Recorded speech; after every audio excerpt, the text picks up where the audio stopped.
I'm Dr. Kahina.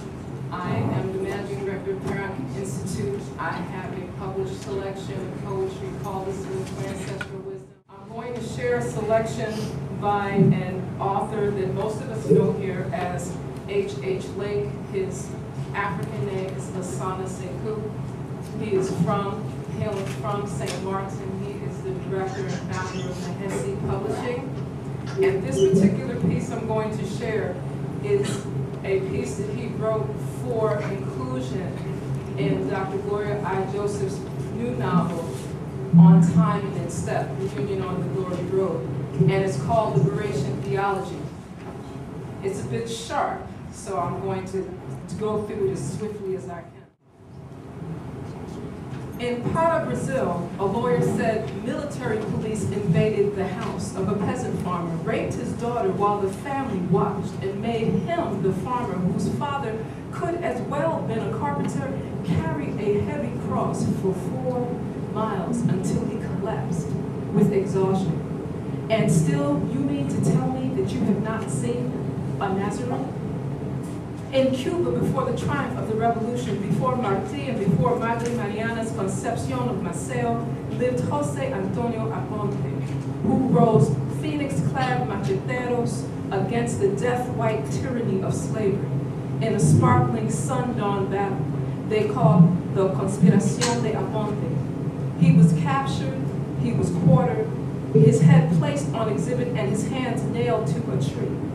And you will tell me that you have not heard of this Messiah who came and lived till death for us? And did you not see when we people like flaming tongues of Palm Sunday branches raised a Savior on high, passing over the streets of St. George's, proclaiming the science and faith in the 5th year, morning of a second coming before Sadduceus' sentence festered a thorn crown of bullets and nailed Maurice to a bitter cross? Did you not weep then too, stringing nettle-laced tears of vinegar blood, when green little soldiers, the imperial horde, and their impudent soiled spots of OECS, Gary, Siega, and the other failures too, made buzzard swoops and cast treacherous lots to see who would wear the seamless inner garment of that Christ? And when they stabbed Jesus Christ in Guyana, wasn't it Father Drake, Dr. who bled to death? And when they shot Lionel Lane, did you not hear how Jesus was gunned down in a Haitian slum? And when they bombed him in Guyana, didn't we bear Rodney's body from the cross? And when Che passed over, didn't you hear how they tortured the Christ in Iguera? And when they hanged poet Malois in South Africa, didn't you see Adonai dabbling there? And when they killed Sandy, whose father was a small farmer, whose name could as well have been Joseph, didn't you hear him say, tyrants do not represent nations, and liberty is not won with flowers? Until Caesar is Caesar's then, and until the people the wealth of their labor, and when Jacqueline fell under a crucifix of mutinous guns, didn't you see Christ fall and grace the thirsting earth with blood and water?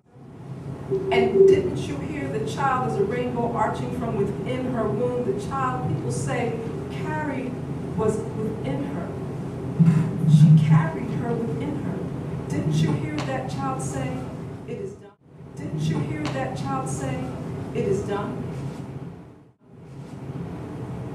Still, I live to come again, live like a thief in the night, like a guest unannounced, like a double-edged sword, like a light that shineth into the darkness, to proclaim the glory of true liberty, to sing the people's praises, to shout showering hosannas of living rain.